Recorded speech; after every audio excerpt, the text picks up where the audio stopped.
Welcome, everyone. This is a meeting with the Board of Selectmen. Today is September 8th, 2020. Is there a motion to call the meeting to order? So moved. Second. All those in favor? Aye. Please stand for the Pledge of Allegiance. Pledge allegiance To the flag of the United States of America, to the republic for which it stands, one nation, under God, indivisible, with liberty and justice for all. First order of business is meeting minutes. We do not have old business number 1, golf advisory. They wanted to come in and talk about some golf cart updated fees and the committee's roles and authority. Mr. Flynn has a previous engagement. He cannot make it, so I will strike that from the agenda, gentlemen. We'll have it on the next agenda. Second order of business is the MSBA grant for the Acushnet Elementary School roofs, which we were awarded in the amount from Massachusetts School Building Authority in the amount of $334,232 for the school roof project.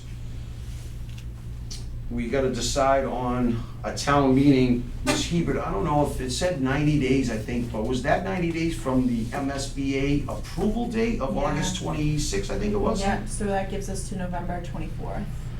Okay. And in talking to Ms. Labonte, she's working through all of the voting stuff, so if we're able to, it would be best for her if it was sometime after November 11th, which gives us a really short window in November.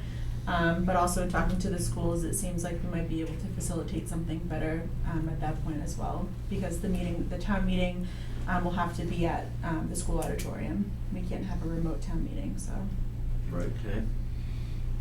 All right, so gentlemen, in the last go-around, Ms. Hebert was sitting through with the MSBA and Ms. Flynn, and I believe Ms. Bailey was part of the Zoom thing. The total project budget, proposed total project budget was $2,570,759. That's first. MSBA approved an estimated maximum facilities grant of $1,334,232, leaving the town at $1,236,527 to fund on the town's behalf. So we talked about some different ways of funding the $1,236,000. There is some deviations there that may not be the contingencies of like 50 or 60,000 bucks may not be refundable by MSBA. They'll determine that once they're submitted. So that's why it drives our cost from the 1.175 we would normally be on to the $1.236 million. So we're just that contingency, and obviously if the bids come in way above what they've estimated, which we would hope that they wouldn't from the project manager, of the $2,570,759. Hopefully the bids will come in under that, but there is some, room for margin of error, I would have to say. So that's from the town side, we're looking at basically $1.25 million roughly to fund from the town side, which would normally be done through a debt exclusion, but the board has previously discussed some options of using the solar revenue fund, so we'll talk more about that at a subsequent meeting. But just to give an idea of where we're at, if we were to borrow $1 million and pay it from the solar revenue fund based on some past projections that we did for financing purposes, with a borrowing rate at 2.5%, we would need to do an article on that same town meeting, or maybe we could do it in the spring town meeting. I don't know how that would work out for us because of where we'll be at the project. The scope of the project and bidding it out, but we would need basically $240,000 to cover the costs completely from our side, given that all the bids come in at the same amount of money that's been projected by the project manager here. So we're it's almost a 50-50 split. I know they talked about the 57.4 reimbursement, and I talked about it being lowered like to 54%, but it's comes in around 52%, I guess. So it's pretty good, 50 cents on the dollar, I guess, is what the town's looking at for the roof. So if what you're saying is $1 million would come out of the solar fund? Approximately $1 You would million? borrow $1 million and we pay for it on a Correct. yearly basis over a 15-year term. Mhm. And it would cost us roughly $80,000, $85,000 a year. Would And you- that would be then paid for by the solar revenue fund, that's Correct. correct. Existing solar revenue fund that we actually have additional solar farms coming on board, what Mhm. we've done and applied it on what we're carrying now. So we're not borrowing against superficial money, it's already money that exists in our solar revenue fund as a revenue, reoccurrence of revenue. Correct. And the other 250,000 would transfer money, basically. For free cash, we'd have to do an article, similar to what we did back when we built the police department. I think we took a 500,000 or something from free cash in an article to do the police department to What- lower our borrowing costs. So that's something that we would have to vet out in the near future before we go to town meeting, so we know exactly what we're doing. But my point being is that we don't have to take this out of tax or, I mean, we have the money to pay for it. And, We believe so, unless something, they change it from now to then, but we've discussed it, and the board has discussed very vaguely about using the solar revenue fund Mhm. and doing it, so I don't see any obstacles getting in our way. Hopefully that's not the case, and if that isn't the case, then we can pay for it out of the solar revenue fund, and we would not do this via a debt exclusion, and we would not have to raise taxes on the population of Acushnet, which would be the ultimate goal. that was the word I was looking for, the debt exclusion. Working that That's way, normally so. how you would have to do something and borrow on it, so. Mr. Chairman, Mr. Selectman. question to Kristen. Is there, in the budget now, presumably we've had a faulty roof, has there been money in the budget set aside for roof repairs, or what is, I don't have the budget in front of me, but is there money earmarked each year towards roof repairs, or? There has been. The past 2 or 3 years, we've had a capital article which has ranged, I think, between, it might have started at 50,000 and then it's just been backfilled up to that each year based on what we spent. So we just were recently, this last town meeting in June, we received some more money. So that's what we're using for any repairs. We're also using funds that we have in our maintenance lines in our budget, so it might not be strictly for the roof, but it's for any equipment repairs within the school buildings. Right now, so far, we had one repair just last week for about $750, I think. So we're just gonna use our regular budget funds for that because we are trying to preserve the roof article funds to pay any invoices that were involved in the schematic design and the owner's project manager costs that are not reimbursable, that to start the project in order to gain entrance into that. If you could, Mhm. between now and town meeting, if you could get for me anything that you have spent in the past on the roof, Mhm. and what funds you have. Yep. In the event that this project, it doesn't go forward for whatever reason, right, Mhm. town meeting says no go, Mhm. how would you then address it? Because I think it's good to know what that fund is like, if it Mhm. needs to be replenished, Right. and/or used towards defraying the overall cost, like you're thinking about with, Right. Right now, I know, absent of the money that we just received in June to pay the cost for the owner's project manager and for the architect, the designers that they would have incurred over the spring and summer, we were going to zero out the roof article funds, and then the balance would come from our school building rental fund, which currently has less than 100,000 in it, and we get rentals of our school buildings. That's what the revenue source for that is. And we usually use that for any like extraordinary repairs that we may not, have the budget funds for. For example, a few years ago, we had to replace both hot water tanks for about 25,000. So we were able to take care of that, expeditiously ourselves, and not miss a beat. So that's kind of like our savings account. That's good. I think, I'm encouraged to hear that, because I think as we look to put together the puzzle, Mhm. we've got solar funds, free cash. If there's money from the school in the form of the roof maintenance or this fund that you just alluded to, I think pulling from multiple buckets will get us there. And then one thing too, I'm not sure, because it doesn't go through my office, but with the school renovations, I think that those bonds should be coming due soon, so I'm not sure if that's something that, if you had money set aside every year for that, if that could just be rolled into the roof, so to speak, some of that, I'm Kristen, not sure. are you talking about the bond for when we did the 20-something $million for the schools, the 125 you carry in your budget right now for principal and interest towards the renovation? I believe so, yes, So yeah. that expires in 2026, I believe? Okay, that's what I thought, I didn't know if it So was that's 25 about or 26, 4 years couple out of from years now, out. 5 years out from now, because we're doing fiscal year Right. 21. Right. So we're talking about 5 years We'll have out. some money freed up in the future, presumably. Yeah, that's a debt exclusion though, and that would automatically have to roll off the book. Mm-hmm.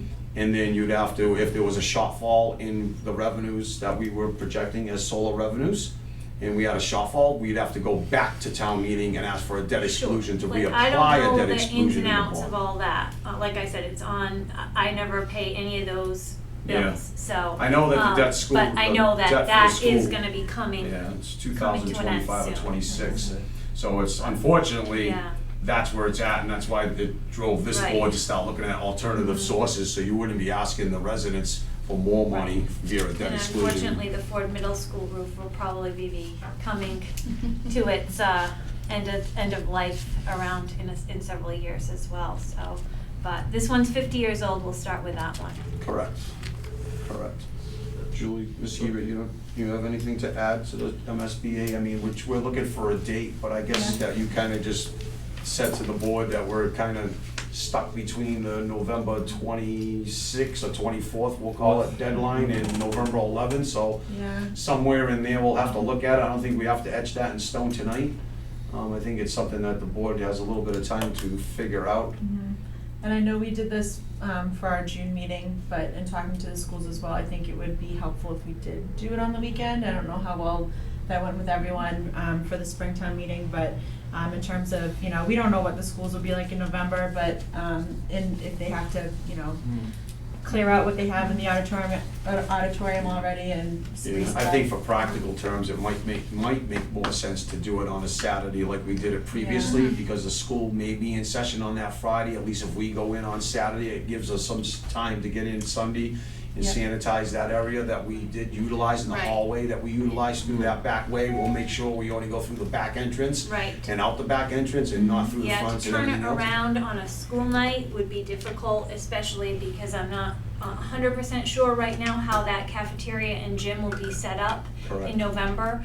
I know that it won't be set up like it usually is with the long cafeteria tables, because we just can't use those because of social distancing for the kids. Mhm. So if they are eating in the caf, it will be at, singular desks. So these will either have to be moved out individually and placed back in, or our town meeting attendees will be sitting at school desks. So, but either way, they'll have to be cleaned and sanitized, so. However it needs to work Right, to make us happy. exactly. So I think a weekend would probably be better, and at least in November, that'll give us a chance to know what we're using those rooms for. I know back about a couple weeks ago, we couldn't commit to any meetings in September and October because we didn't know if the CAF was gonna be used as a classroom, if it was gonna be used as a open space, if it was gonna be used as a cafeteria. We just didn't know that at the time. So there's only 2 dates, November 14th Mhm. and November 21st that Mhm. fall on a Saturday, so I guess those are the kind of 2 dates that we're gonna be bound with, and we'll Mhm. decide that in the near future. No, that'll About be town helpful. meeting Mhm. and what else will take place at that town meeting. I'm sure we'll try to hold it as small as we can in as short a time period. I don't think it'll just be for the school roof. Maybe perhaps we may have some articles for maybe zoning issues and maybe some capital expenditures, but that's about it. It won't be there. I don't believe we'll be doing any kind of supplemental budgets and stuff like that at this town meeting. We gotta try to get in, get out, and get I the don't necessary things that we I need don't to do. anticipate we'll have anything other than maybe some curriculum articles. We had taken a lot off the request for the June town meeting, and we only did the roof and the Wi-Fi upgrade, which we've completed the Wi-Fi upgrade, and the roof is just ongoing for any repairs. And we had thought at the time that we could perhaps request some funds for curriculum at the fall town meeting. The other projects we're just going to defer for now. Does that fall under capital expenditures? Because if not, more than likely the board probably It won't. had in the past. Yeah. Okay. We'll have to That's discuss it. considered capital. Huh? It would be considered capital, yeah. Okay, we'll discuss that, figure that out as we move along, but, so, we won't set a date right now, gentlemen, we'll just wait. And, you know, I guess we have to do it probably for at least 30 some odd days a month before, right? Because we have to post it and do the articles and Yeah. have that posted and all that. I would say we could pick it sooner than later, but it's worth at least, checking the calendar and making sure the dates We work. can wait until October, early October to do it, right? Yep. We'll figure it out from there, get a game plan. Mr. DeRoche, Mr. Warner, anything else to add to that? No, I think, we've got 7 solar projects in the queue. I do know, there's one solar developer who's responsible for 4 projects, and so at some point, we may wanna figure out what we've got in the pipeline and, what type of revenue we can anticipate. I know in the past, we've been opposed to pilots, but we may wanna look at, really examine that in the event that we've got a major project like this, and you're able to mix and match. I just think as creative as we can be would be useful to us and all this stuff, so. We I'm excited can about it. look at it, I think the solar capital fund addresses a lot when it comes to that, and getting the money up front is better, but we'll look at it, we'll see where we are with revenues with the existing ones, and then talk about that situation there, and maybe we could look at that, and if that's something that we may wanna do with this one developer, because it's 4 in 1, and it might be in the best interest that we do kinda allocate. Dedicate that towards this roof, and then we're done. Send it out over the. Yeah. The one thing I will note about pilots is you were voted that you're allowed to negotiate pilots, but they still ultimately have to be approved by town meeting. Right, that's why I wanted to put it on the radar, because if we have a town meeting that's coming up, it may be part of that equation. We'll look at it, we'll explore what we have and where we're at and where we're going, and if not at this fall town meeting, we can surely do it in the spring as well, so it's not that far out. All right, the next thing we had was I had PJ Keating discussion on the agenda, just in case, just so everybody is aware at home. We've been working with the Board of Health and Pat Hanning, our Soil Board Enforcement Officer. We did put the cease and desist on PJ Keating. We're trying to work as best we can with the management team over there to come to an agreement on conditions and things that they would meet, criteria that they would meet to come back into compliance and satisfy the town in the near term, so that we can get them back blasting. But right now we were out of, say, I don't know, 16 issues. We have 2 left on the table to discuss and vet, but I think we've got an agreement on a multiple amount of those issues resolved. A couple of them are sticking points for both the town and them, so we're trying to resolve them. We have town council coming in at executive session to discuss some things with the board, so I'll leave that discussion to take place in executive session. But just for a quick update, we are doing everything that we can to try to accommodate the workers there. Again, there's a lot more to it than just employees of PJ Keating. It's our residents that we're representing, it's the employees that we represent in a sense, all the people that utilize the quarry. There's a lot of people impacted, so we're trying to do our best. We have engaged with management. They've opened the door finally to the town of Acushnet, and I've been a big part of that process, and I hope to continue that and provide a resolution not only to the town but for PJ Keating and his employees. So we'll see where that ends up. Hopefully it'll be a good ending. Next thing we have is the CARES Act. Approval of some grant expenses. We have Miss Kristen Flynn, the business administrator from the school department here. I'll allow her to come up and give us a quick update on some of the larger expenses and the challenges that face the school department and the school committee in trying to figure the whole COVID-19 act out. So welcome, Ms. Okay, Flynn. thank you. So I divided it again, we talked about this last time, the expenditures that we've made, and what I've done is anything that is something that we spent money on that we wouldn't have, that is related to COVID-19 and reopening and preparing and making our school buildings safe. I've put this on here. I don't know if they are reimbursable or not under all of the rules of the road. I do know we have our own rules of the road with the grants that we have. So these are some of the things that I had put on here. So on that first page, the expenditures made, I don't know if there's any, I wanted to be here in case you had any specific questions on any of those.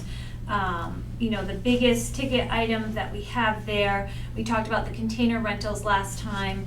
We're having our HVAC system, we're repairing a lot of motors, belts, fans, pulleys. Through September 1st, we had incurred $15,000 in expenditures. So I haven't seen anything updated since then, but it will be more because they were doing some more work. We also had the movers, we talked about that. The temperature check stations that we've installed, we had originally bought 8 and now we bought an additional 2. And these are to be multiple ones at our different entrances so that when the kids come in off the bus from the mom and dad's car, however they come in, there's several entrances that we're using to provide for social distance. So we wanted to make sure there were stations at each entrance so to aid in moving the kids through the building as quickly as possible. So those are some of those things. What I really wanted to, what I talked with Julie about earlier today with Dr. Bailey is some of the big ticket items, like you mentioned, Mr. Gaspar, that we're concerned about. And we seem to be running up against the same thing with our grants as you do here in the town. Our reopening grant is the CVRF grant through DESE, covers expenditures through 12/30/2020. So some of these things we anticipate will be a year-round expenditure. So my thought was we would cover them with the school funds first and then throw the balance over to the town if you were willing to accept those. However, in speaking with Julie, it appears that this money is also has a deadline for being expended December 30th. So the ones I'm talking about are salaries that arose because of the need of additional cleaning and substitutes. Custodian salaries, building subs, I'll elaborate on that. Those we anticipate are going to be year-round, so I just wanted to make Julie and the Board of Selectmen aware that come January 1st, we're going to have to figure out how to continue to fund those positions if they're still needed, and I have a feeling, unfortunately, that they will be. Additionally, we do have tuitions to the virtual academy. Families were given the choice of educating their students within our school buildings as normal, or attending the virtual academy. We enrolled roughly 100 students between the elementary and the middle school at the parents' request that are doing a complete remote learning experience, and that's through the TECA Academy. The tuition for that, for those students from now until January, is $133,350. So presuming those kids continue in January, or the program continues, now that's another $133,000. Now I understand our grant won't pay for that, and likely the town's grant won't either because it's after December 31st. But I need, to make sure everybody is aware that, of course, when we did the budget back in December, January, February last year, this was not a consideration. And these are all students who, absent of the pandemic, would be educated right here in our buildings and wouldn't cost us additional funds. They'd be absorbed right into the operating budget. So that's one of the things I wanted to talk about, but we're covering that through our grant, so that's nothing I don't think you guys have to decide, because it's after December 31st. So we're just I mentioned that now just to let you know that, that's something that we're going to have to figure out a way to pay. So your grants that you apply for is covering from now until December 31st? Correct. Second semester meaning after January 1st? Correct, right. So I just wanted to. So you're putting those costs based on what you know your cost is for first semester, you're just putting this in saying, these are potential we could be on the hook for. Correct. How we fund that. Yes, correct. So when I first made this sheet, I wasn't thinking that your grant expired in December as well. So I thought, in speaking with you guys the last time when you said, try to use your money first and then use the town's money. So that was my thought. We'll expend all of ours and then additional flip it over, but that's, the same thing. They run out at the same time, that's a Correct. problem. That's a huge problem. So, and I don't know of any, I haven't heard of anything that says you're gonna get another round, Right. okay? So, Kristen, so are we required by law to provide that option? I'm not sure, Dave, I can check. The students have to be educated, either in our building or not. And I don't know for sure, but I tend to think we had to provide a remote option. I can check with Dr. Bailey and get back to you guys. I do know that in some other school districts, they have a dedicated staff person that's already one of their teachers in their building that has been, moved to be the remote teacher. So that teacher will teach the remote kids solely and not the kids here in their classroom and the kids, the cohort that's not in school. These are kids that aren't in the building at all. Yeah. Unfortunately, we don't have the staff to dedicate someone to that, so the decision was made to go with this TECA Academy. So maybe, Mhm. maybe Dr. Bailey's one person to answer this, but, so, if I'm doing this right, between now and January, it's 13,000 per student, 1,300. right? Yeah, it's like 12 something per student, 1,300. yeah. 13,000. Mhm, yeah, 1,300. We got Per 100 students Yep. times 1,300 is 130,000. yeah, so it's like 12 something per, So 1257 you're looking at, or now, how something does like that. this academy Mhm. differ from the, what was done in the spring? Oh, it's completely different. So what was done in the spring was, Yeah, you're right. the buildings closed, right? Nobody could come in the buildings. We had to educate these kids. At first, the Department of Ed said, keep the learning alive. So we want them to be doing something. Encourage them to read, encourage them to explore their surroundings, do some lessons. And our teachers, converted their teaching to home learning. But it didn't replace the in-person instruction. And so in opening the schools, Department of Ed really wanted everybody back in school. We were supposed to prioritize that, but based on the social distancing requirements, that is completely impossible at this time for us to do. So we had to beef up the remote learning. So what we're doing in our school department for our kids who haven't gone out to this Tech Academy is kids are divided Monday, Tuesday, Thursday, Friday. So the Monday and Tuesday kids will be in school with their class and their teachers at least 6 feet apart. The kids in their class at home will be receiving live instruction via webcam, so they'll be getting the lesson at the same time, except they'll be getting it on their computer. And then on Thursday and Friday, that switches, so the kids are getting it in and the other kids are getting it out. This here is students who were gonna be receiving instruction through a separate academy. So it'll be a different curriculum, I believe, and this is, we're going into areas that aren't my expertise. Yeah. So, I can fill in the blanks with that. That's okay. But yeah, so it is quite different. It's a lot more rigorous. So- It's more than just, it's introducing new concepts. It's not just keeping the learning alive. It's going forward and, moving forward in their learning. And I know it's impossible to think what's gonna happen Mhm. in a couple months, but in the event that you had to shut down school, Mhm. would students then automatically be enrolled in this program, or would it be that So, past right, spring?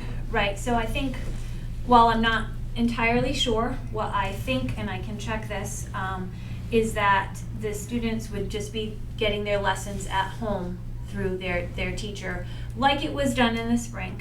Perhaps the teachers would be in the buildings, in their classrooms, delivering the lesson, but it would still be that bumped up content. It wouldn't just be, remember at first when March 13th happened, we were closed for 2 or 3 weeks per the governor. And then we were closed for another couple weeks. And then come beginning of May, we were shut down entirely. So we were always hopeful that we were gonna get the kids back in the building, but it became evidently clear as time went on that wasn't gonna happen. So we were just trying to get to the end of the school year, do the best we Yeah, can. no, I get it. It just seems like this is a reasonable option. Yes, for, And if, I'm just trying to Mhm. conceptualize in my head where you've got 100 kids Mhm. doing this, Mhm. getting this level of education.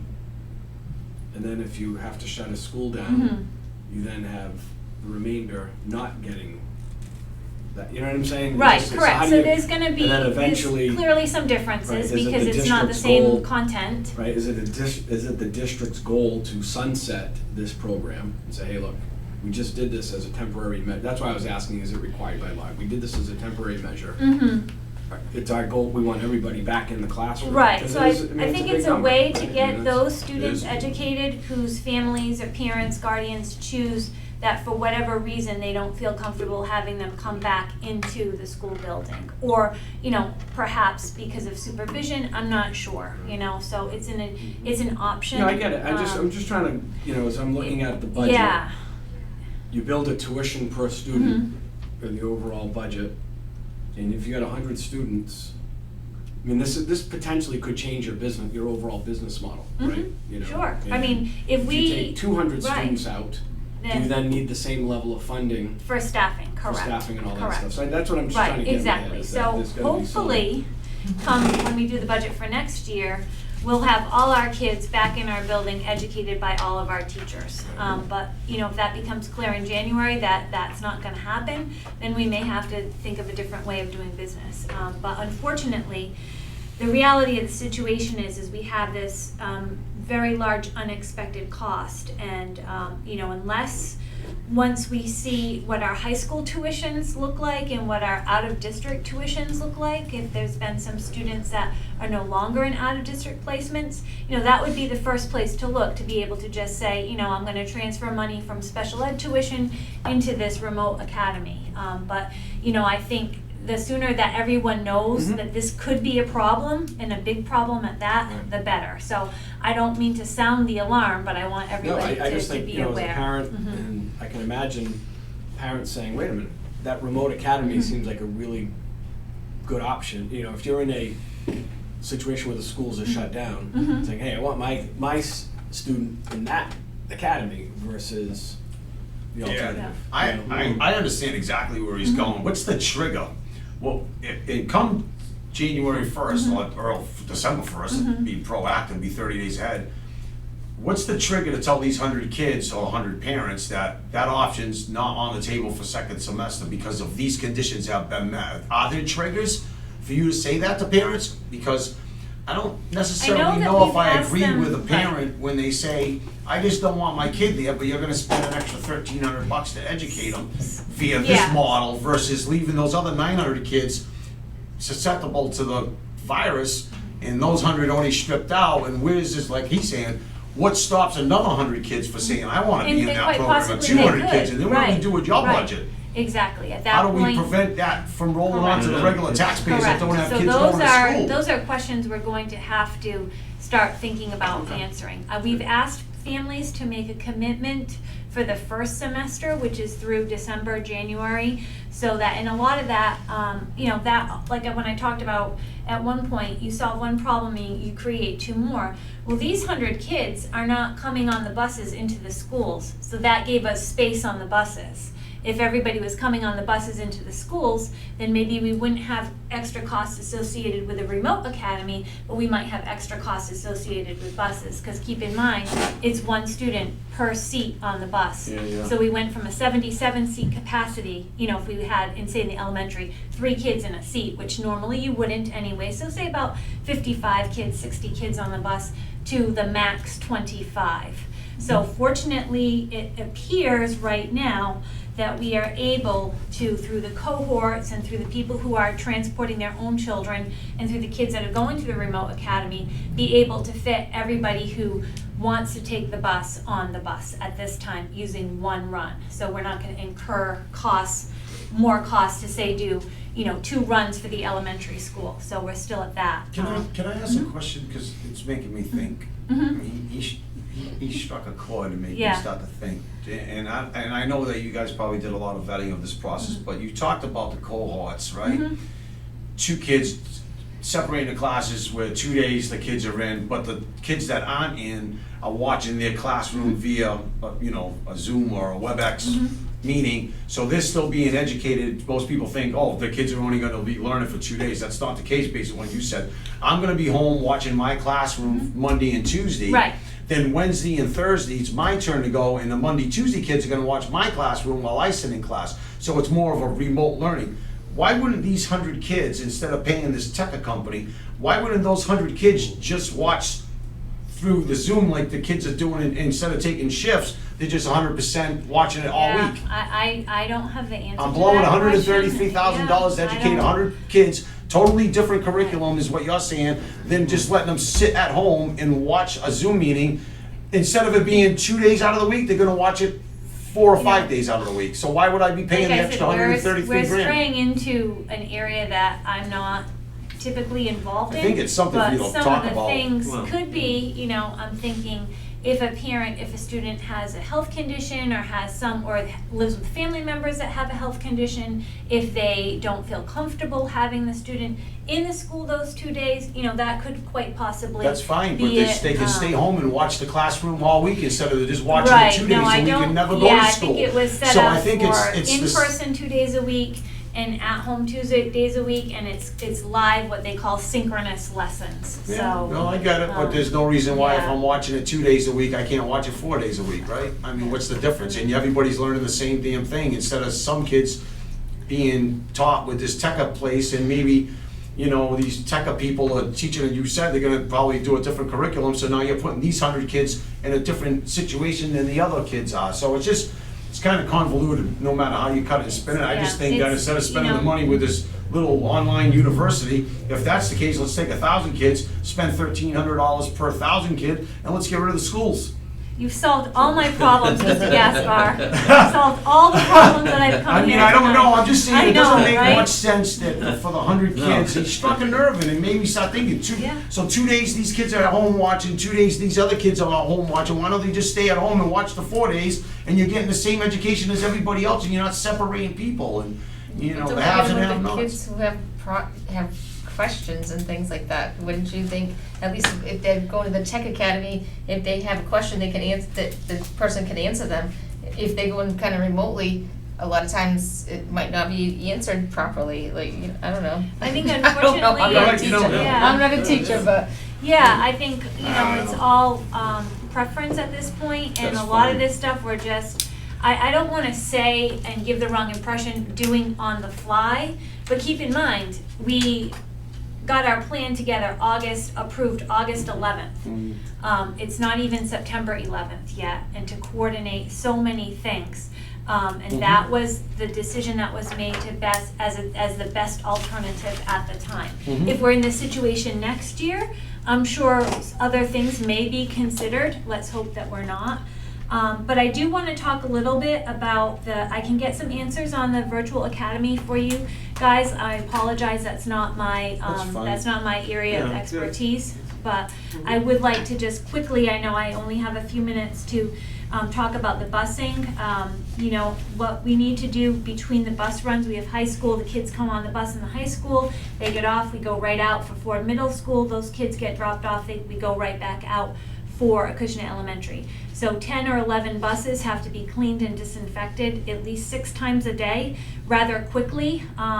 It would require about 5 minutes per bus to do the disinfecting. So that's 50 minutes, and the schedule is built, like they come in, they go out, they come in, they go out. And we simply don't have the staff of our own at those times to be able to, we don't have a team of cleaners rushing the bus to clean it. I wish we did. So. Who is that? Who is that gonna be then? So it would be the drivers, the Amaral bus drivers, and because this was not part of course, we go out to bid for your bus costs 3 years ago based on a set of assumptions. Those assumptions didn't include a pandemic, that we'd be wearing masks, that the virus would be airborne, and that we'd be needing to clean and sanitize everything. So our bus company has let us know that in order to accomplish that, 6 to 8 times per day, and why it's more than 6 is because we'd sometimes have kids coming in off the high school and then picking up other kids at a transfer point. Once we figure out all the routes for high school, that'll become more clear. But for example, sometimes a bus comes in from Fairhaven High, goes to the transfer station, and some kids will get off that bus and go on a different bus that ultimately brings them to their final destination. And we have a bus coming in from Bishop Stang. Those are questionable right now, but so to do that 6 to 8 times, the bus company has said that's going to be $60 per bus per day. So we are estimating that is going to be an additional $112,000. Now, that is not, we didn't put that yet in our CARES grant. We're like the town, that money gets spent rather quickly. we may be able to put some money in, but again, same problem, what happens January 1st? So I want to make you guys aware of that. Same thing too for Haven High, who we provide busing to. We have many students that go there. They are dismissing at 1 o'clock and at 2 o'clock. Typically they dismiss at 2 o'clock. So our drivers come back in, show up for the 2 o'clock dismissal. That bus comes back and they're right at Ford Middle School. Now to pick up the majority of the kids at 1 o'clock, that's going to include an extra hour per day for the drivers, for 5 drivers, 4 to 5 drivers. So in order to do that, the bus company has advised us, and again, Dr. Bailey and I met with them and have tried to negotiate with them on some of these costs, but right now we have not been successful in that. They are saying that it would be $48 per hour. So to change to an earlier dismissal at Fairhaven High, because again, it's adding an hour on to the driver's time. When the bid went out, it went out saying dismissals at 2. So the bus companies building their bids would say, okay, I need to have driver time from 6 to 9 and from 1 to 4. Now we need to have driver time, or 1:30 to 4:30. Now we need to have driver time from 12:30 to 4:30 because we still have the same dismissal at our schools. So to accommodate that earlier Fairhaven High School dismissal, it would be around $30,000 in additional. So again, something that we don't have in our grant. We may have some funds in special ed transportation. I'm working with the student services director right now. We have a few kids who have since moved that won't require transportation that we thought they were going to require at budget time, so we could quite possibly cover that. Again, in September, I'm always hesitant to say that because all we need is another student to come in from another town out of district and perhaps, require a costly out of district placement. So I just want to mention those things. We do have somewhat of a backup plan for that, but again, it's a lot of money, so I would be remiss if I didn't bring it to your attention as soon as we knew it. Finally, the salaries, building-based subs. I think Dr. Bailey had talked about that when we were here a few weeks ago, and custodian salaries. Right now we have hired 1 we're hoping to hire 4 building-based subs because we anticipate there's going to be some absences, and we're having a hard time finding per diem subs like we usually do. Somebody who wants to come in and be a substitute teacher, here, there, and everywhere for $80, $90, $100 a day during a pandemic. So our thought was to have, and a lot of schools do this normally, just employ a sub who gets sent out to whatever place they need each day. They come into work every day and they're assigned wherever is needed. So we have those building-based subs. We have those in our CARES grant, but unfortunately, same deal. What do we do with them in January? How do we fund those in January? And also our custodian salaries. We need to provide more cleaning during the school day. So the thought with that is, and I can try to explain myself better about that, is we have a day custodian in each building. And so what we need is support for that day custodian that needs to, as soon as the kids come in, wipe down all the entrances and exits, the touch points, the bathroom faucets, do more cleanings of the bathroom several times a day. So we need to have a dedicated staff person that we can assign, that we can query, that's going to be in our buildings, working with our staff and doing that, and that we have control over, that we can say, okay, this is what you're going to do today. We need you to do this today. I know one thing that I thought of as well, if you do have questions about an outsourcing custodians, if we were to talk about doing a major deep clean and we needed a company, so to speak, to come in when nobody was in the buildings, just to come in and clean the buildings, and we could just say, these are the areas we need clean, give us a quote for that. That would be something that we would entertain. As far as staff people, and I understand, this is like we discussed at the last meeting, this would just be for this year through the end of the pandemic.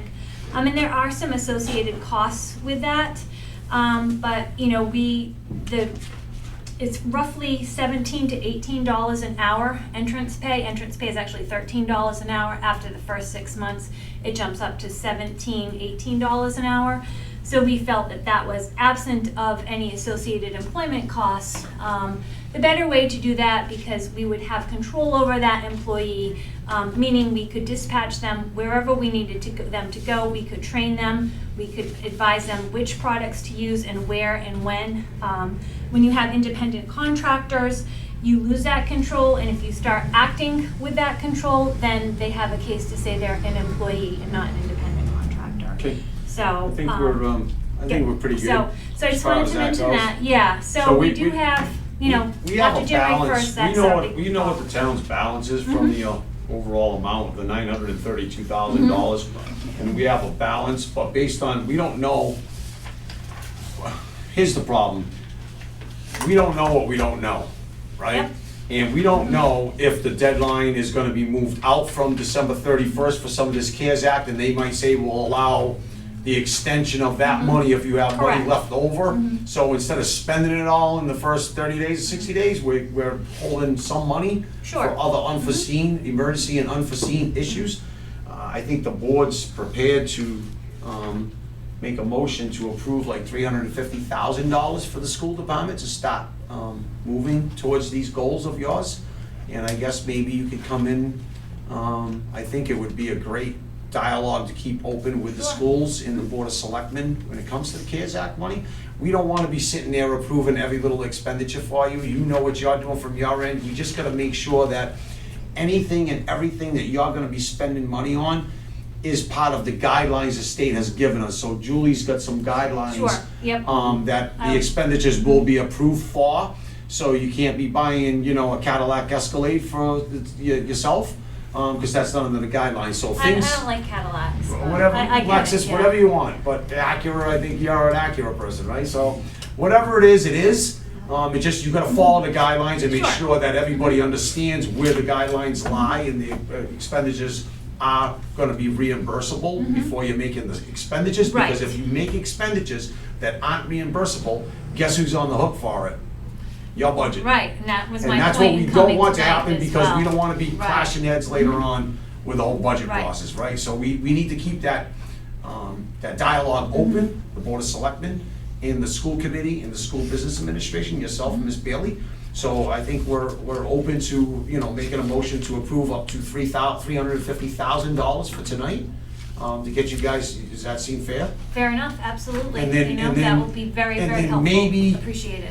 In every 30 days, you report back to the board and you can say, look, these are the things that we mentioned before that we needed, and this is where we spent that 350, and take off the punch list and say, all of these things were accomplished. Like the janitors, we know that you can only fund that position till right now, according to the guidelines, December 31st, right? So there's only a portion of the 50,000, let's say it's 50,000 that you're asking for janitors, and there's only a small portion, that maybe 15 or 20, that's reimbursable because the deadline is December 31st and you need them through year end, right? So that's how that would be done. Right, exactly. And I think that the guidelines would follow in that. You can't fund a position for the whole year if it's gonna be expended by, you would Correct. approve your And expenditures. that's, yeah. Those are the things that that's are our- tricky. That's the biggest issue. So you might wanna make sure that everybody's up to speed Right. with the guidelines before expenditures are being made, and jump into the conclusion, because some of that's coming from the budget. So I think Your our budget. salaries are going to go through right now, through December 31st, through our through our reopening grant.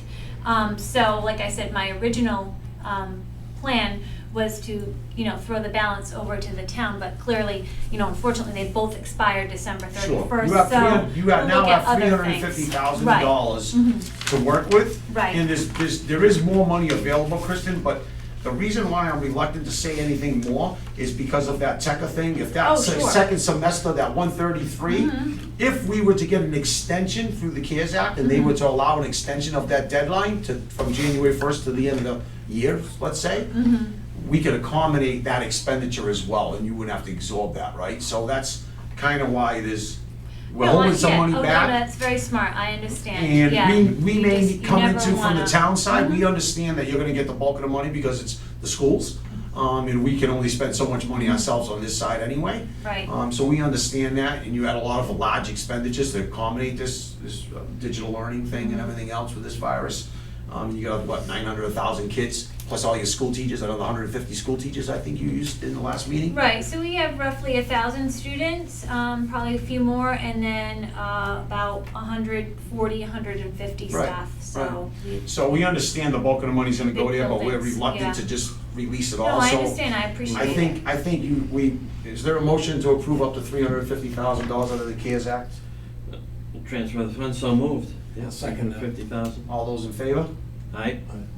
Okay, thank you, and we'll certainly keep you updated So, on continue maybe- this sheet that says what we've spent and anything anticipated when Anything that else that changes. was unforeseen, Kristen, we understand you're gonna be added to the list, right? That list is not etched in stone, right? You just said for everything, one thing we do, we might open up a can of worms with two other things, so, and we understand that, that's why we're just gonna, we don't wanna micromanage every dollar that's being spent out of the CARES Act, that'd be foolish on our We'll behalf. certainly be responsible with So it. if you just report back maybe every month, Sure, because we got 3.5 months left to go before the end of the fiscal year, so if you could just come in maybe once a month and give the board an update on where you're at with the CARES Act and keep us up to date, and you may need, Absolutely. you might have a need for another $50,000 because you spent the $350, and we'll do whatever we can to accommodate that and see where we're at as a town as a whole, moving forward. and I'll try to get more answers for you on the remote academy, I apologize, That's fine, that's, Mr. Chairman, I just want to say Yes. this, Kristen, because we've worked so well together in the past over the years.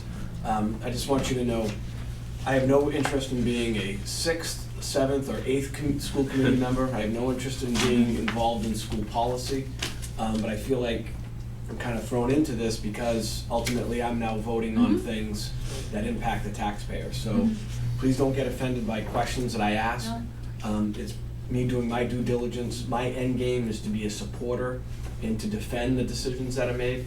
And so I may ask questions along the way, but it's just so I have a comfort level of things that may go through my head, you know, so, sure, please yep, look at yep, that from that- a oh, yeah, purely, we have a lot, we had coming a from a good small place. amount of people over the summer working on a lot of complex issues. Sure, sure. And unfortunately, we don't have the time or we don't have the luxury of being able to make a 100%, I don't want to say informed decision, because decisions have to be made and then built upon. I get it. So you're doing the best you can with what you have at the time, so. Okay, thank you. It's difficult, but thank you very much, everyone. Thank you. Good night. Thank you, Kristen.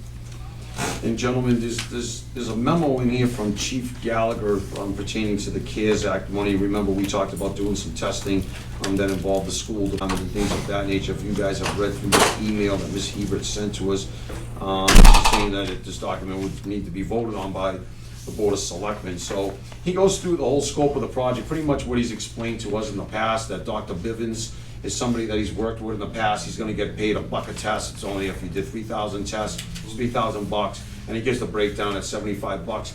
I would like to say that I don't have a problem voting this, but I would stop at the point of after the process, where it says process how the Acushnet Fire and EMS Department will provide immediate response to responding to requesting town department and test employees and others as determined by the department head for possible COVID-19. But he goes on to say in the next paragraph, primary training will be conducted by a lead trainer certified by the Mass, and training will take place. It says requesting the town department test employees and others as determined by the department head. Something to the effect that, you know, making sure that this would be in place before we do town hall reopening plans. I don't really think that that's the case, so I don't think that we're gonna have all this testing and stuff in place before we do, before we have reopening of town hall.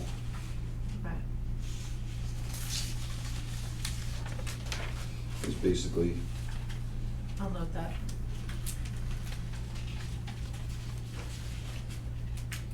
what's that, Julie? I'll note that so that we can make that update on his, you're looking at his testing plan? Yeah, cool. Okay. Yeah, it goes on, it says, I think it goes all the way down, so it goes all the way down to where it says expansion. And it says, under expansion, this project begins with a single task of providing immediate testing capabilities to requesting town departments.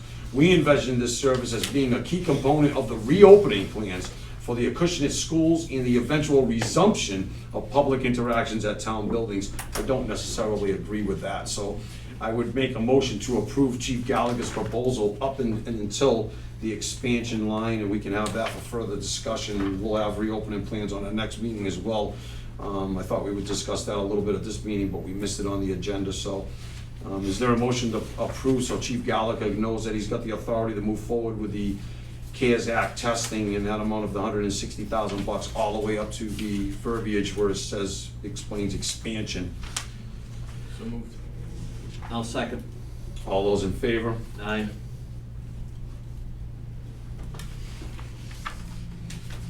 So let's see what I can go over that, would you? Yep. and Later as far as that goes.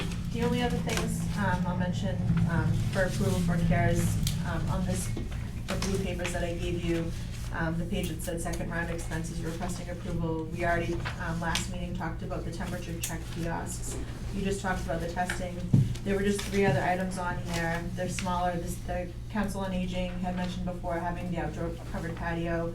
EMA has some IT upgrades and looking at getting some updated air filtration systems at the Town Hall and Parting Ways buildings. So I don't know if those are something that you wanna work on approving tonight We and, make a motion to approve, is there a motion to approve? So moved. Second. All those in favor? Aye. thank you. Do you know where Chief Gallagher's at? We talked a while ago about smoggers for disinfecting buildings. Yeah. Where are we with that? Do we have them? Yep, we have them and they, he has call fire employees come through the buildings every day to disinfect with like Okay. the fog, so. Okay. I just wanted to make sure we've implemented that, we approved some expenditures for that, so Yep, we can use those foggers for after town meeting and things like that at the school as well, and we don't have to worry about this big disinfectant thing. Those foggers Absolutely. things work pretty good, They're and pretty really quick. great. I've seen them used on, not that I've been on an airplane, so let's not all get freaked out about it, but I seen a commercial, or whatever it was, news that was showing the smogger guy going down the airplane. It worked out pretty well, it was pretty quick. yep. Alright, and the next thing we got here is simple one, new business. I brought it up to Miss Lennon and Miss Hebert's attention that I don't believe we ever appointed Selectman Wona to the Lake Street Improvement Committee, so is there a motion to approve Selectman Wona to the Lake Street Improvement Committee? I'll make the motion to appoint Selectman Warner to the Lake Street Improvement Committee. I'll second that, all those in favor? Aye. Right.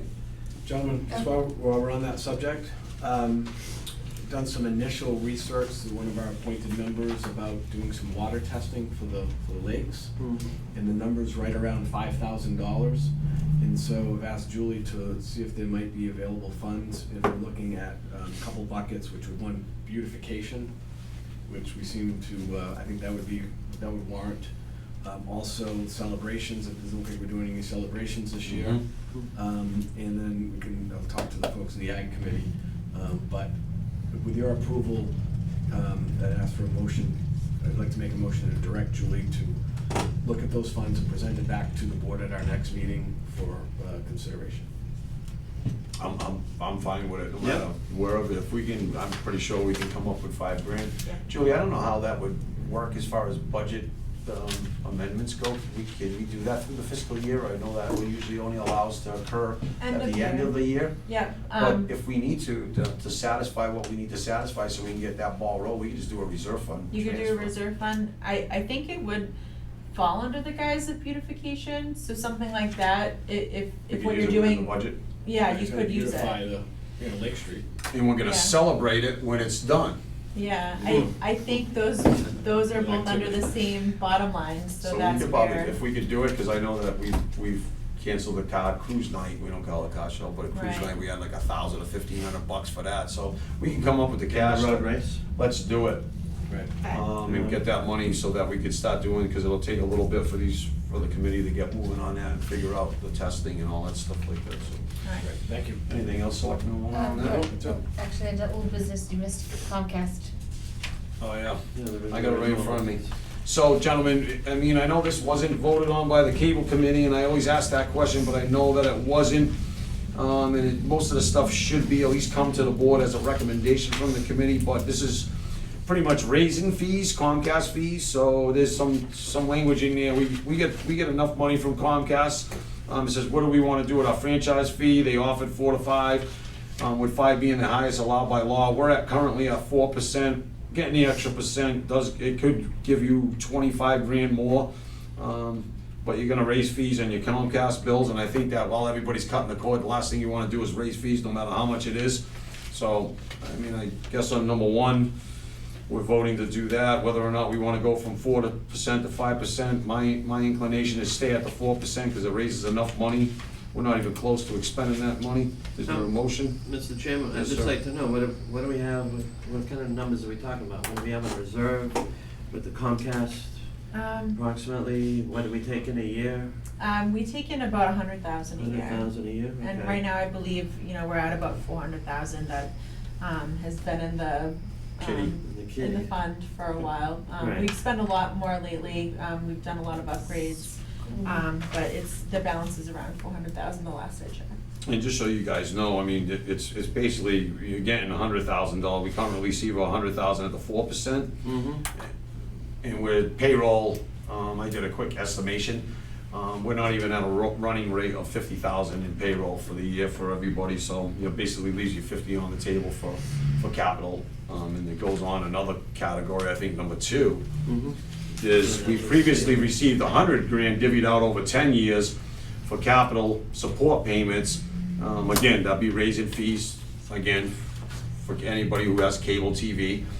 That gives you $10,000 a year for capital expenditures, plus we can use other funds that are derived from it for capital expenditures, correct? That's just an additional 10. So you're basically getting 110 grand the way it is.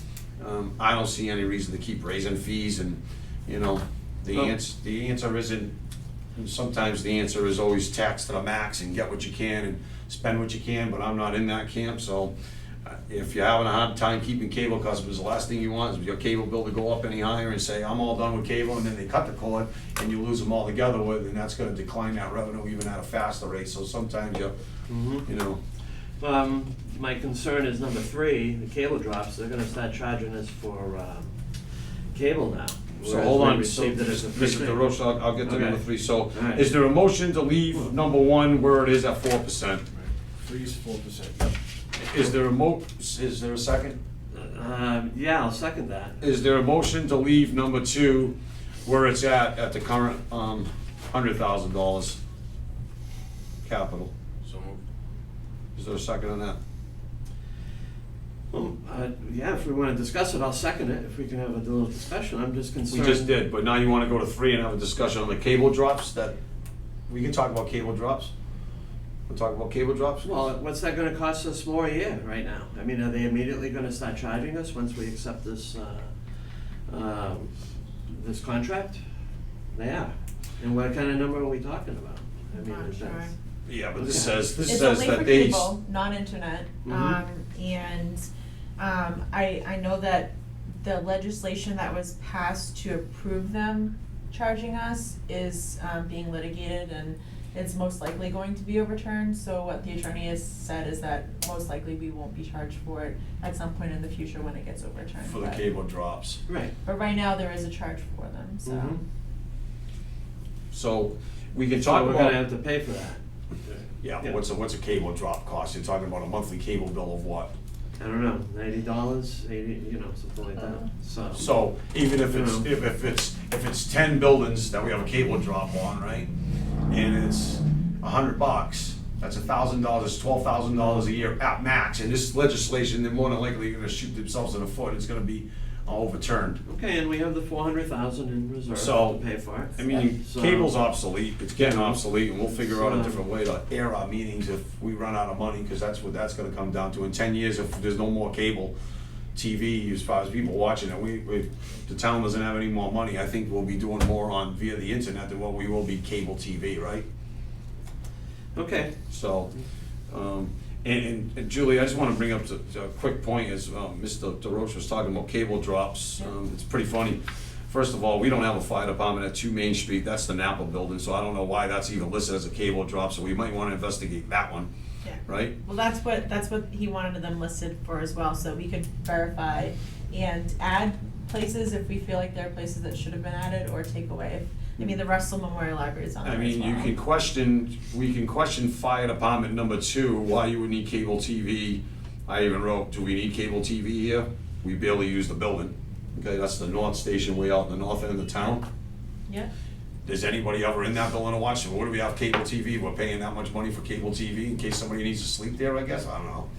Storm related, maybe during a hurricane or something, you might be on call, but other than that, what are we paying for that for? And then the Russell Memorial Library on Main Street, ditch it, that's one less one. And the community center at 232 Middle Road, you might wanna change that to library, because now that's the library. And the police department is not the correct address either, that's at 60 Middle Road, right alongside of the Acushnet EMS. So, that's that. That's the end of that.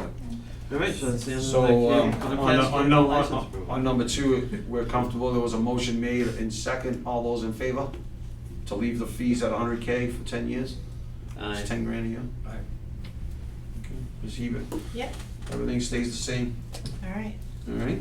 You. Except for you- the changes on the drop things and, you know. Yep, it's so, not- so just so you know, I'll work through these changes with our attorney, plug them all into the final contract, and then you guys just need to sign off on it. Yeah, that's fine. Okay.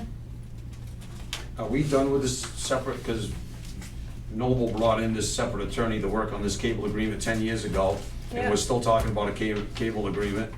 Yeah. And he's done I his know that thing. we've been paying an attorney exorbitant amount of money, and we're still talking about a cable agreement, so when's this coming to an end with this As soon as attorney this- from Mr. Noble's I know. treasure chest? As soon as we sign this document, we'll be done for another 10 years. The Just a permit's little good for 10 curious years. about all these expenditures to this lawyer guy, right? I don't know why we didn't just use our own counsel, but I know he was supposed to be the one with the expertise, but can't have that much if I'm still dealing with this thing, and this thing's pretty ancient.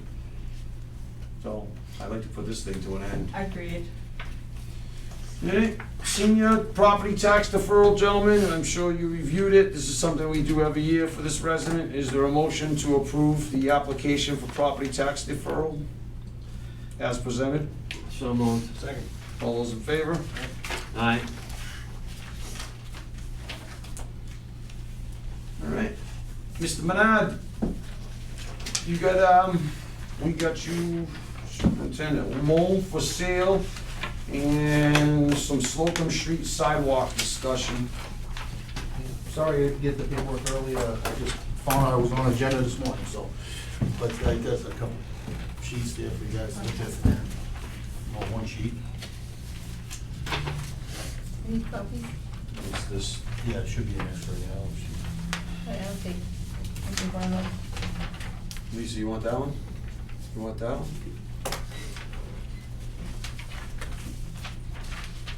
Go ahead, Dan, knock yourself out. All right, well, Just speak to us.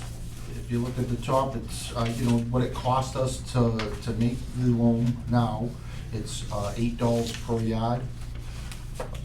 That's with the screener rental, that's paying our guys and, you know, fuel for the equipment. So that's what it roughly costs us to make that loan. I called a few contractors. They don't even do kind of small deliveries, it's kind of tough to get small deliveries. I did have one down here from Roseland Nursery that's in town Mhm. that does delivery, and that I got a quote from them at, well, if you pick it up, it's $35 a yard, and then $25 at delivery fee. So if you got 1 yard of loam, it would cost you, $60. yeah, correct. Okay, and we're at $40. Well, I kind of put it, that's what was my recommendation. I mean, we're trying to make some money, but we don't want to kill the residents either, you know, so that's. Yep, that's fine, but you got a, it says right here, recommendation to deliver loan, no pickup allowed. Well, so, Just- because of that option's kind of tough, because when, like, we're in and out of that barn, you'd have to designate a guy to be there to get, you know, for them to dump. The other thing is, you know, if people got a small truck, I don't want something to dump out of the loader and into I the truck, agree. and then you get, oh, you chip my paint with this, you know. I agree. So that's kind of, I want to stay away from that. So I mean, if people need loam, I figured, you know, we could deliver it without 1 ton, it would be just easier, we load our own truck, deliver it to the house, and, you know, Yeah, be yeah, done yeah. with it, you know, and Yeah. it's So small. your recommendation, $40 for 1 yard, but $60 for 3 yards? Correct, it'd be an Okay. extra because you Okay. can put 3 yards in one truck. All The right, you last know where I time was- live, I need 9 yards, so I'll put my order in Yeah. now. So, I mean, Must pay before delivery. Okay, well, there you go. So, I mean- well, one thing though I did wanna kinda request is the, any info on the revolving fund for this, putting a revolving fund, so this money that would go back into the CMAS budget, no, not the DPW CMAS budget. Yeah, it should go back in. The problem with that is we'd have to create that at town meeting. Only town meetings can create a revolving fund. The Board of Selectmen can't do it without the authorization of town meeting. Okay. So Is that we have to something we wait. try to I mean, get- if we're doing a town meeting, it's an article, it doesn't cost us anything to put it there. We'll have Ms. Hebert look Yep. into it.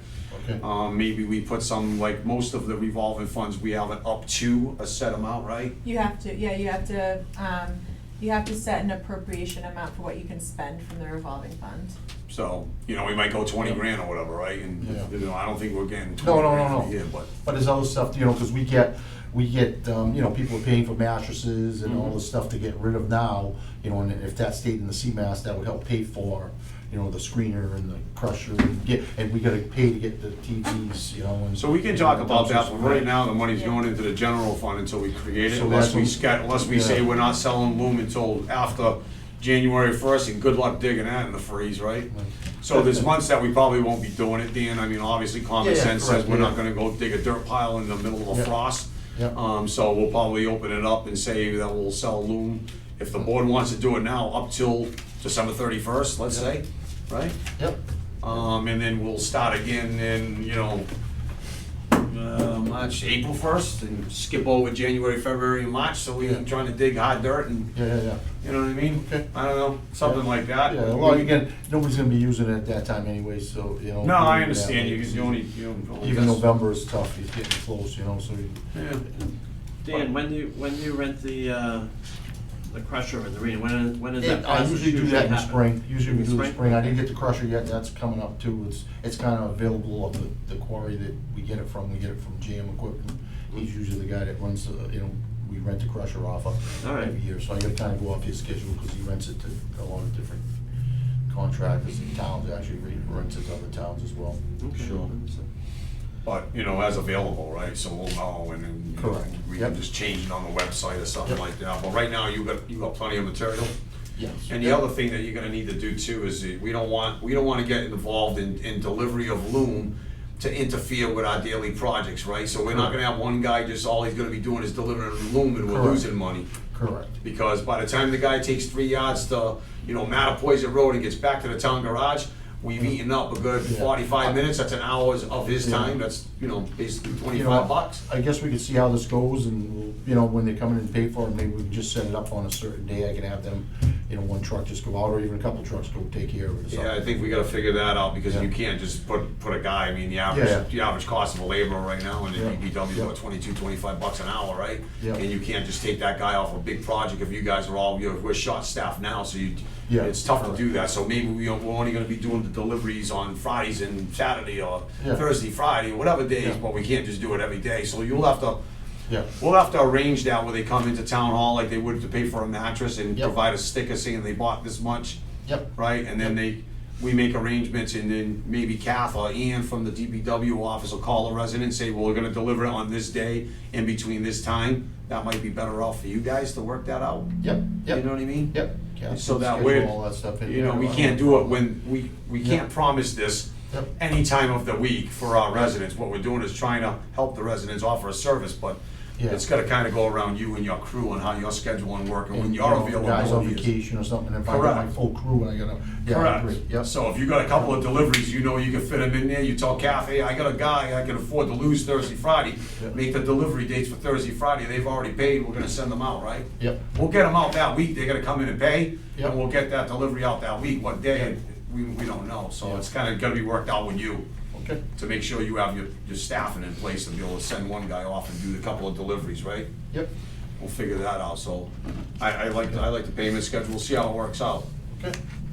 Right, we'll get Yeah. feedback down the And road. I think it's gonna be a good thing for the residents too, because, everybody, and I know, like I said, it's hard to get small deliveries to thing, big trucks you can get all the time, but small deliveries hard to get for Yeah. residents, And we just gotta And make it's a sure. really good product we have too. We just gotta make sure, based on our last conversation, that it's, we dump it in the front yard, or we dump it in the driveway or something, we're not driving in your backyard and over cesspools and septic tanks and all that other Correct. stuff, right? Liability issues, Yeah. forget about it, front yard delivery only, hope you have a wheelbarrow.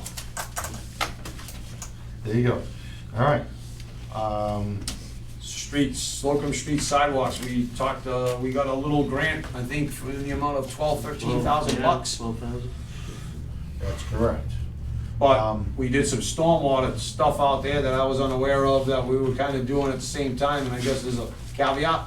Correct. That's the issue I had, that's why I kinda wanted to talk about it.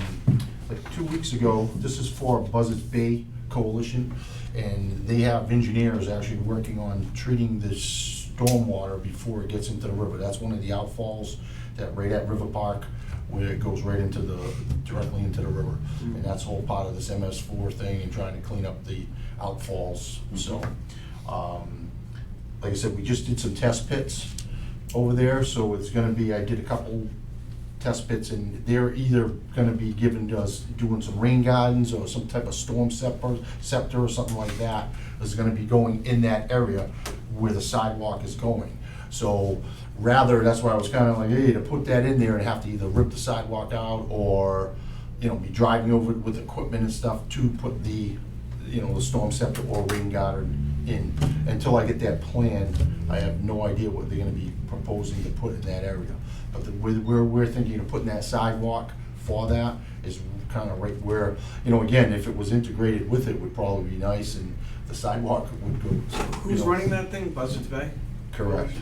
It's actually Merrill will know more, it's who's doing that grant, and it was 6 towns that get picked for that type of work in the engineering. I think you just hit it on the head, Dan. We've gotta tell them if we wanna participate, if they want us to participate, that they gotta integrate it into the plan. Yeah. It also hasn't been determined yet, so we're one of the final 6, and I think they're picking 4, although I think we have a good chance of getting Well, it. they're already doing the They picked engineering, out. they're already doing the engineering work, so. They've been doing a lot of the testing and stuff, yeah. Yeah, they Well, I picked, mean, they I picked that site though, that's right at the bottom of Gillette Street over there, at the water park. As far as I know, we haven't Water been park, it's not a water part park. of the final group yet. So they keep narrowing it down. They've had a lot of meetings to narrow it down. They started with 15 different outfalls. Yeah. And we were picked as one of the top 6, but I think they're going down to 4. So, Yeah. I mean, I'm pretty sure we're gonna get it from I what I wouldn't think they understand, would but it waste the hasn't been time determined doing yet. the engineering work on it and stuff. Yeah, Dan was there a week, Two 2 weeks weeks ago, ago, and I you went and and I dug already test dug the pits test and pits everything for else him, for him, right? Yeah. So To I save kinda- him some money. And actually I did explain to him about the sidewalk, and we were getting the grant money while we were going for the grant. At that time, we didn't have that grant as well.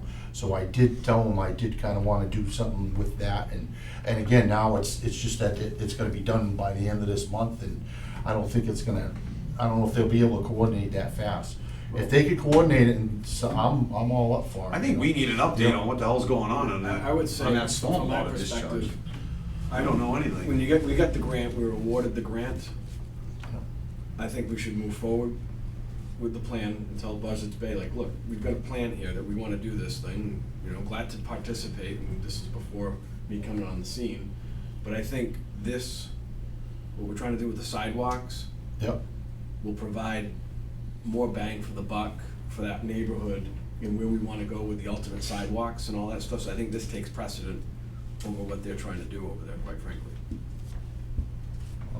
That's your I don't even opinion. know. My opinion is, like I said, I got so many other road projects that we have got approved, the last one that we're working on, and my opinion is, I'm gonna lose a week of my time in prime time for paving. I only got to probably November, and once the weather comes, it's all over, I can't pave anymore, so I'll be spending more time on that than doing the projects that you guys already approved, so the board. But we're getting free money, we just got a grant, so that's Yeah. free money to take care of that, and that's part of a larger plan, that we would like to move forward. So I would say, I'd like to move forward with It's up it. to the board, What's the deadline, With the what's the board. deadline on that I thought it was grant? October something. October 8th, I think. October 8th. You got a month. So here's the problem, this And is that's the the problem, number? is we don't get updates from this stormwater Just like we didn't get an update and I had to go crazy with DEP over passing the stormwater bylaw. And now we got people working on our property over there at the water park, and this board has no idea what the hell's going on. I knew about it because I talked to you, Dan, and I knew you were going out that day. So I think that's why it's important that we know what's going on in the town with the selectmen, we should. And this way we can be looking at this and connecting the dots, seeing we have timelines to do this. And Merrill Lee's talking to this coalition about doing some, what do they call it, rain ponds or something? Rain gardens. Yeah, they don't even work. I talked to a few people in the business, they're like, those things don't work, so what would you be wasting your time doing that for? So I think we need something from Merrill Lee to say, show us what you're talking about, and maybe this board's gonna say, no, you know what? We'll figure that out later, we ain't doing that, we're putting a sidewalk in.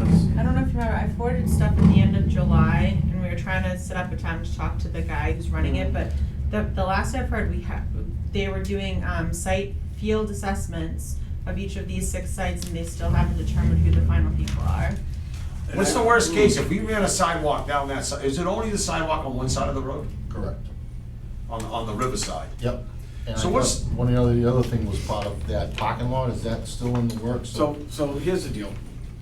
I'm glad you raised this because, and I was gonna get to this under the selectmen's announcements, but the gentleman who owns Gifts to Give, Rick Miller, Mhm. has interest in a plan for some residential units down there, which would really clean that area up and maximize that property potentially. I think from what I understand, there's a possibility of gifting those parking lots to the town. In exchange for. Well, as part of an overall, right, as part of an overall refurbishing district, if you will. So this rain garden plan, which sounds like a good idea, but then we may have other things in mind for that area, right? If we're able to acquire that lot, do some dedicated canoe launches, or other things, right? Yep. And so I'd hate to hamstring ourselves with this coalition effort, and not maximize that property over there, quite frankly. I don't know what the coalition has, Yeah. that's the Well, problem, again- is we don't have an update from our stormwater And agent. again, MS4 is gonna come down the line, like I said, it's treating stormwater. Mhm. It's not his just yet, but it's on its Well, way. we adopted the bylaw, I'm familiar with the bylaw, I had to get familiar with it real quick, because nobody was doing it for us. So, I mean, And it sucks, but we have to do what we have to do so that the EPA didn't take over our bylaw, stormwater bylaw, our MS4 permitting, right? And that's why we passed that at town meeting, as much as that pained me to do. I don't know, I think I need more information, I mean, I agree, sidewalks and I understand, I've had a conversation with an individual, with the Mr. Miller's, proposal as well, but that would take some changes in zoning and things of that nature, and it's a much bigger scale project that, maybe the townspeople are gonna go for, maybe not, I don't know. We ain't had that dialogue yet, so I think we're starting to get ourselves, and individuals a little further out, but, I agree, I heard that, the exchange for that parking lot area, it would be great for us to be able to have that, at our disposal for our residents to utilize. I don't know, I'm not prepared tonight, I'm not say anything. I mean, I know we have a deadline October 8th, but maybe Ms. Hebert, before our next meeting, we'll have time. I mean, you can continue doing what you're doing. If you need 3 or 4 or 5 days to do that sidewalk, we have until the 8th deadline to spend that money. Why don't we get an update from Merrill Lee, the stormwater agent, and ask her what are the plans over there? Why are we in the dark? That's what I need to know. I don't like being in the dark. Yeah, and it puts again, everybody in a bad I just spot. hate to throw pavement out there and then, for us to wreck it later on if I have to do something later to treat that stormwater. Well, maybe we look at the project and see, the problem is the park's way, the road bends like this, right? And it goes straight over to Slocum Street. So give me something on a freaking piece of paper, at the very least, and show me the curve, show me the little water. I know where that stormwater discharge goes. That stormwater discharge is right in line with that little walkway, that wood chip walkway, stone walkway, whatever it is now, that goes right out to the river. So if anybody needs to drive down Gillette Street and say, okay, that's where this discharge goes, right into the river, it's right at that walkway. I cleaned it for years on Earth Day. I know all about that place, okay? But where's rain garden thing that these people are coming up with these crazy ideas, where is that being located in relationship to the little park versus where we're trying to put a sidewalk? Maybe if it's only interrupting by 10 or 15, 20 feet, let that stay unpaved and let's do the sidewalk from there down and it makes sense and we're done with this conversation. We can do it. But I don't know unless I see what people's plans are. That's the problem. You know, people have plans, but the people that are responsible for making the decision don't know what the plans are. How well's that working out for us?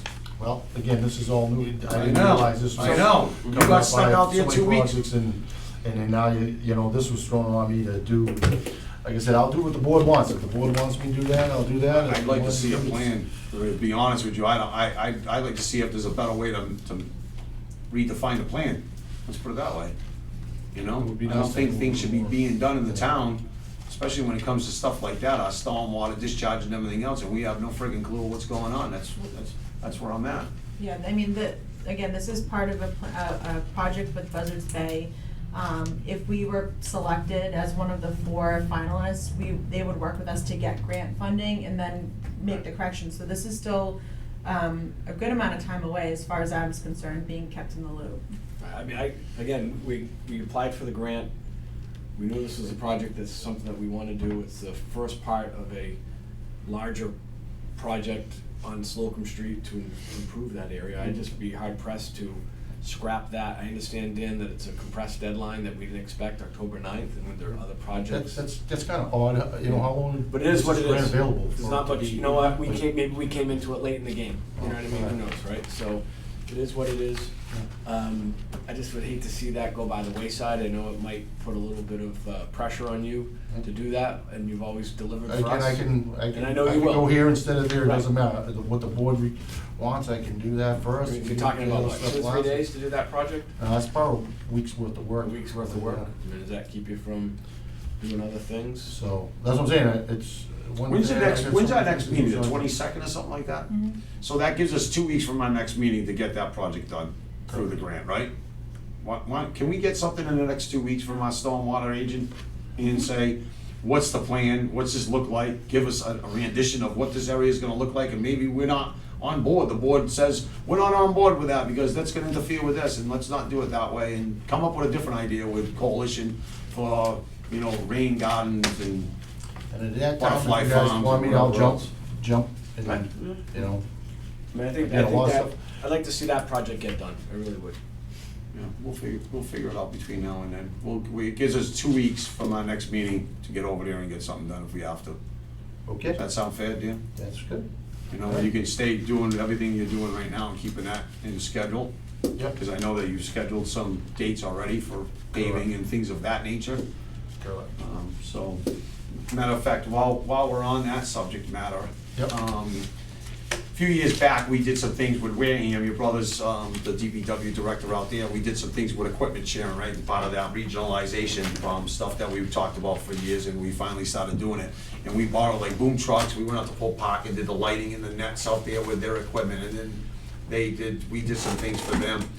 You're looking to do similar things this year, borrowing some paving trucks, let them Yep. run paving trucks, and then you want in exchange, they want in exchange, they're gonna send us a couple of guys with trucks to bring paving, asphalt from Rochester, Petunas over to those Marion and, Correct. Just 'cause Marion and it's- what's the other one? Mason. Mason and Marion, so it's one big loop. Yeah, it's like To do 500 that, something and then ton. we're gonna give them a days of our, but we're gonna do it, we're gonna send, you and our guys are gonna go over and use our paving machine to do a parking lot for them Correct. in exchange for Correct. equipment, right? So you Yep. wanna, is that okay with the board?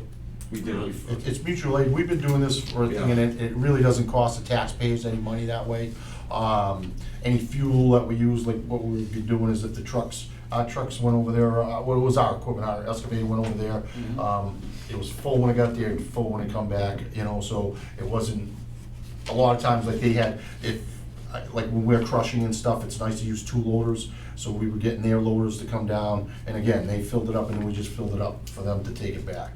How many So it's days no- would you take now the same paver you're talking about would be the paver that It's we're our using paver. for It's our- the sidewalk, different thing? Too big. No, well, actually, that one was proposed when Henry was an 8-foot. That wide. sidewalk? The one they Down want to do there? is 8 foot Oh, wide. wow. Okay, so we want to maybe. do something with bicycles. So how and many some days? modular paver. Hmm.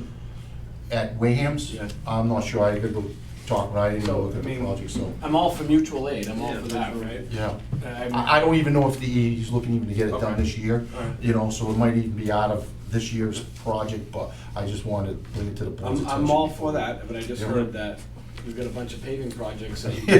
that we might not be able to do that. No, but- no, I didn't no. mean the schedule wise as far as we're gonna go pave somebody else's parking lot. Yeah, What I'm no, saying no. is he's gonna borrow, cause we are doing our roads, Marion and, Yep, I'm starting, they'll be done Thursday, Friday. and then so- they're gonna run their trucks To help us. bring us asphalt from Rochester to here so we can be paving instead of the I'm all asphalt for cooling that, down. yeah.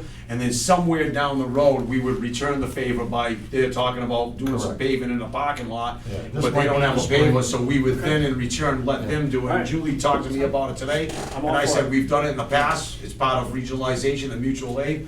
I think it's a great idea, I just wanted to run it by the board to make sure everybody was okay with it. It's great, I really like to see that done, I hate to give away 12 grand from Mass Highway, because then the next time you go ask for money, they say, well, you didn't do that one, right, so.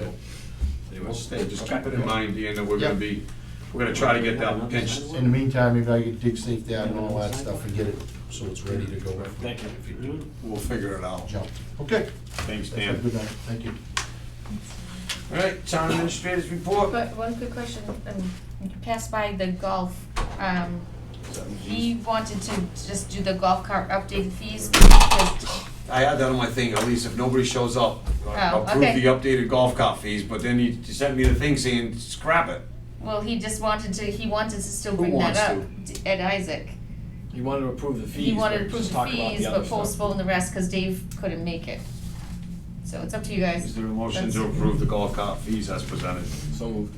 I'll second. All those in favor? Aye. Motion passes. Can you let Mr. Isaac know that we have approved the golf cart fees as presented? Town All administrators right, I'm report? gonna go quick, cause I know we have an executive session. Please. We already talked about the shared street grant, I just wanted to let everyone know we got that, we Is also that the got. one that's down here for the sidewalks? Yeah, that's the one we were just Okay. talking about, the 12,900. Green Communities Grant, we received $153,358. This was for the second part of the project to upgrade the lights at the schools. When Jim did the first part, it saved about $35,000 a year for the schools, and this would do the same, an additional $35,000 a year. The EOPSS grant is a grant that the police and fire applied for. They got a little under $32,000 for PPE for the town. So thank you to them for that as well. Excellent. And finally, I just wanted to mention COA, they wrapped up their USDA Farm to Families food pickup program, and they did a wonderful job. Heather sent out an email before they had their final distribution, saying that they served 637 families, 575 of which were Acushnet residents. So just congratulations to them on a great job serving our residents and Yeah, she neighborhood. did a great job with that program. I know a lot of people in town are very happy with that, so Mhm. did tremendous work out there. That's all I have. Selectmen's announcements, anything? Not at this time. That was it? The only thing I would say on the Selectmen's announcement is right now, all of our farmers, because the Apple Peach Festival's not being held, there are plenty of farm stands that are selling produce and vegetables, so support your local farmers and get out there and purchase some corn on the cob, apples, peaches, whatever else they got, honey, all that stuff. I know I do. It's great stuff. I mean, you're gonna find it better than at our local farms versus the grocery stores, fruit and vegetables, so support our local farmers as much as possible. The next meeting will be September 22nd, 4 p.m., unless things change, gentlemen. And we have an executive session. Can you text Mr. Blake to let him know who's starting? Yep, he's ready. Is there a motion to go into executive session on the general law, chapter A, subsection 21A3, to discuss strategy with respect to litigation? P.J. Keating, if an open meeting may have a detrimental effect on the litigating position of the public body, and the chair so declares, and the board will, and it says we will return to public session, but No. We will not. we will not return to public session. Roll call vote, Selectman Warner? Aye. Mr. DeRoche? Aye. And I am an aye. We are now in executive session.